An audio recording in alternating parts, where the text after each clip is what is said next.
E aí, pessoal, bem-vindos de volta ao Modelo Plaza. Keila falando. Vim compartilhar com vocês hoje, finalmente, minha história, porque muita gente me pergunta: e daí, que é aquele negócio de falar um pouquinho assim? Bora lá pro vídeo.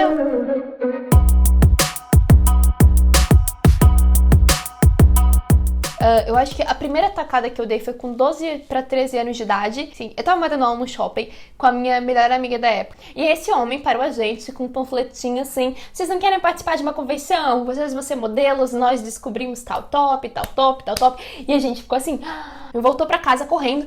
Mãe, eu quero ser modelo, não. Um homem me descobriu no shopping, não sei o que. Eu me lembro ainda, era muito cedo da manhã, a gente pegou as malas e a gente foi pro shopping pra participar da convenção, tá? Assim que eu cheguei lá, eu percebi que tinha algo errado, porque tinham muitas meninas, deviam ter, 500, 300, alguma coisa assim, de gente que também tinha sido escolhido. E eu pensei assim, olha, se todo mundo assim pode ser top moda, tem algo errado nesse negócio, mas vamos lá. E aí a gente foi pra convenção e eles convenceram a gente de que, né, que eles eram os melhores, que eles tinham descoberto todo mundo, né? Enfim, que a gente tinha muito potencial. E aí no final da palestra, eles cobraram um valor absurdo pra ir pra final e conhecer as agências. Sim, era um valor absurdo. A família da minha prima, né, que era mais estudada, mais inteligente da vida, vamos dizer assim, pularam fora. Eles falaram assim, não, você não vai pagar tudo isso, a gente não vai pagar tudo isso pra você modelar. Mas eu era uma criança um pouco mimada, então eu comecei a chorar pra minha mãe que eu queria ser modelo, que era a oportunidade da minha vida. E minha mãe, ela conseguiu dinheiro emprestado. Eu pude participar. E eu fui escolhida por 11 agências. Sim, eu fui escolhida por 11 agências e eu tava certa de que minha carreira ia começar, que eu ia pra algum lugar da minha vida.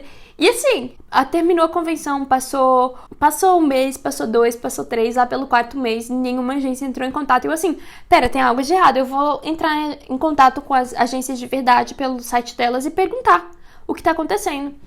E aí eu me lembro que uma dessas agências, ela me respondeu e ela falou, não, a convenção era certa, só que a convenção, tudo que ela faz é colocar na frente da modelo. Se você quer modelar, você tem que vir pra São Paulo. Eu falei, pera, eu podia ter gastado metade do preço e ido pra São Paulo desde o começo. Por que eu gastei com essa convenção se não vai me dar nada? Sim, essa é a razão de ser totalmente contra convenções. Enfim, e aí eu acabei não indo pra São Paulo, mas eu não ia desistir. Eu falei assim, não vai ser de uma forma, vai ser de outra. E nessa época minha mãe tava super endividada por conta daquela bosta daquela convenção. Super endividada mesmo. A gente tava numa situação terrível por conta daquilo. E aí, na minha cidade, tava acontecendo um evento, né, que era o Dona Fashion, que era tipo um Fashion Week menor. O que eu tenho a perder? Vou. Aí eu peguei, lembro que eu botei um salto grande, assim, foi acho que a primeira vez que eu usei essa. E eu cheguei no evento e o segurança achou que eu era uma das modelos e falou, o que você tá fazendo aqui? Você devia estar na camarim, não sei o que. E até eu explicar que eu não era uma das modelos, sabe? Nessa confusão, veio um booker de uma das agências e me convidou a conhecer a agência. Daí depois de mais ou menos 1-2 horas veio outro booker e me convidou também a conhecer a agência. E aí eu fui conhecer as agências. E aí eu optei por ficar com uma dessas agências. E aí eu tive finalmente meu primeiro casting onde eu peguei um trabalho. E aí quando a agência viu que eu ia pegar o trabalho, aí eles começaram a passar vários castings pra mim. O problema era que eu tinha 1,67 na época, 1,65, 1,67 por aí. E a minha agência cobrava muito que eu crescesse. Mais de 1 hora de ônibus pra chegar até a agência, pra eles me medirem e falarem o que eu tava perdendo por ser baixinha. E aí aquilo me afetou muito. E depois de mais ou menos 1 ano, assim, quase 1 ano naquela agência, eu decidi parar de modelar, porque eu não queria mais lidar com aquele tipo de pressão absurda, porque eu fazia todo tipo de alongamento, todo tipo de simpatia e eu não tava crescendo. O que mais eu podia fazer? Parei de modelar. E aí depois disso eu fiquei só no eventual, né, eventualmente. Passaram vários anos da minha vida, eu, né, terminei o colegial e tudo mais. No meu primeiro relacionamento, me julguem, eu namorei a primeira vez sério com 19 anos de idade. Me julguem se quiserem, tá? E foi um relacionamento super tóxico, super abusivo, que essa que me botou no fundo do poço, assim, que eu não tenho nem palavras pra explicar, sabe? É uma pessoa que olhava pra minha cara e me dizia que eu nunca ia ser nada, que eu nunca ia ser ninguém. E depois de um tempo eu acabei acreditando, né? A gente acredita. Porque se a pessoa que vive com a gente diz isso da gente, então deve ser porque a gente é. E aquele relacionamento me consumiu, simplesmente eu não tinha mais amigo, eu não saía, sabe? Tipo assim, ele era um retardado que quebrava minhas coisas, enfim. Me custou muitos anos pra perceber que eu tava dentro de um relacionamento abusivo. Eu precisei sair pra entender. Enquanto eu tava dentro, eu achava que aquilo tudo era normal, sabe? E que ninguém mais ia me querer. Então eu tinha que aceitar aquilo. Eu não contava nada pra minha mãe do que eu tava sofrendo.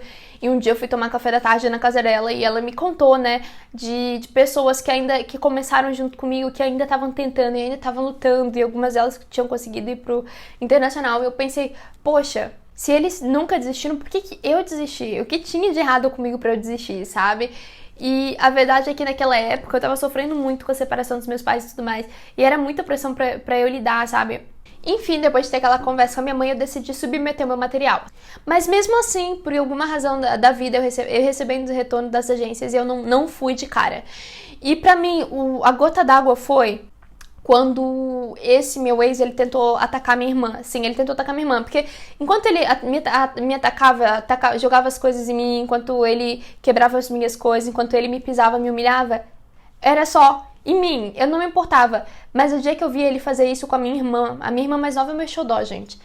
Gente, me subiu uma raiva, eu ataquei ele. Falei assim, com a minha irmã tu não toca, na minha irmã tu não mexe.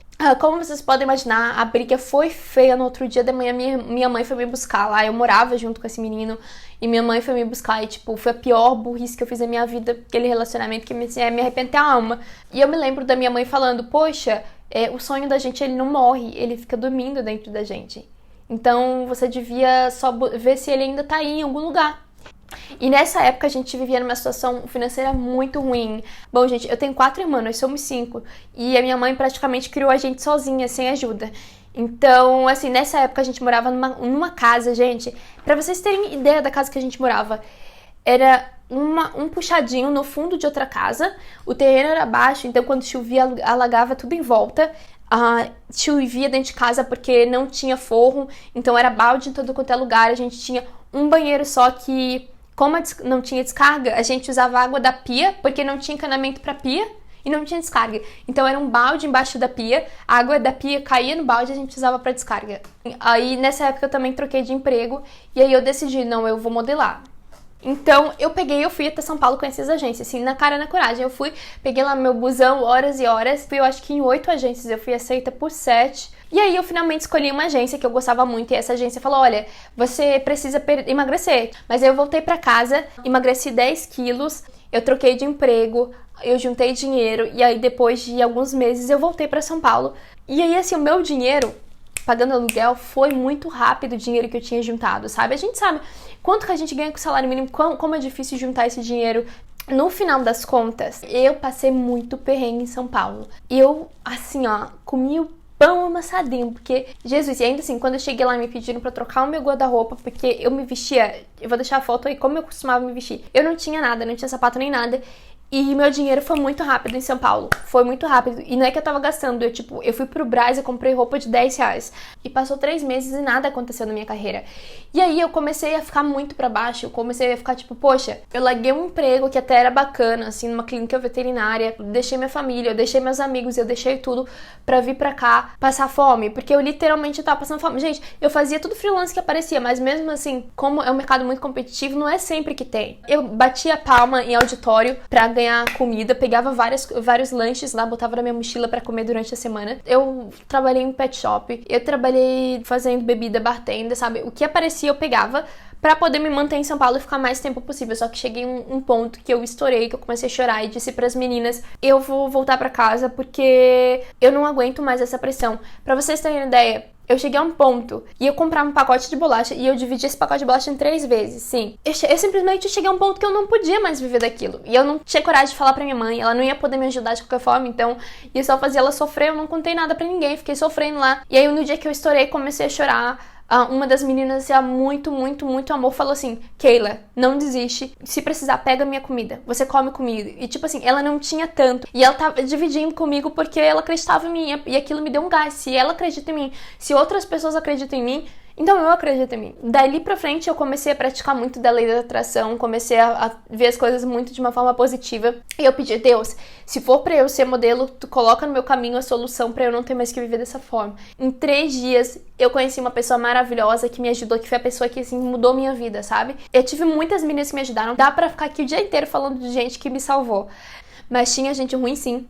Tinha gente que subia na minha cabeça, assim, por eu ser pobre. Tinha uma menina que ela chegava pra mim, ela tava comendo. Aí ela falava, ai, não gostei. Que ela quer? Aí eu falava, ai, obrigada. Aí ela falava, eu ia jogar no lixo mesmo. Tipo, me tratou como lixo, sabe? E não foi só uma vez que isso aconteceu. E, tipo assim, mesmo que eu quisesse tacar a comida fora e falar, vá se... eu não podia porque eu precisava daquela comida e aquilo me humilhava muito. E foi onde a minha desordem alimentar começou. Sim, porque eu passei por tanta fome, tanta necessidade, que no momento que eu saí da casa de modelo e que eu tive condição de comer mais, eu comecei a comer muito mais. Eu não conseguia controlar porque a comida era um alívio, sabe? E eu comecei a ter problema com comida por conta disso. E aí, sim... Bom, gente, depois de um tempo, o que aconteceu foi que essa pessoa maravilhosa que eu conheci na minha vida, ela me levou pra morar em outro lugar que não era apartamento de modelo.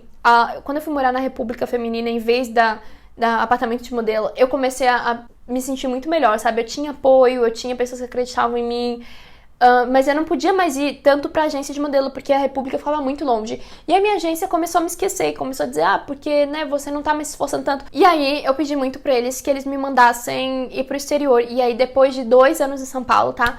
Finalmente surgiu uma primeira viagem internacional. Eu fui pra China, como vocês sabem, e depois da China... Eu fui pra Coreia, daí, enfim, eu fiquei aqui na Ásia, me instalei, fiz Japão, fiz outros lugares, aí voltei pra Hong Kong, agora eu tô em Singapura. O que eu tenho pra dizer é que, assim, sair do Brasil foi só o começo, tá? Eu não tinha nem começado a modelar, eu não sabia, foi só o começo chegar aqui fora. E é isso aí, gente, essa é a minha trajetória de como eu comecei. Se vocês estão a fim de saber da minha trajetória somente internacional, das coisas que eu aprendi, dos bafafá, vocês me deixem saber, porque aqui tá muito quente pra conversar mais. E é isso aí, gente. Se você gostou do vídeo, se inscreve aqui no nosso canal, a gente tá sempre trazendo dica pra vocês. Já dá uma olhadinha no nosso Instagram, porque a gente responde muita coisa também por lá, muitas das dúvidas de vocês por lá. E eu vejo vocês lá, meninas. Obrigada por assistirem. Beijo!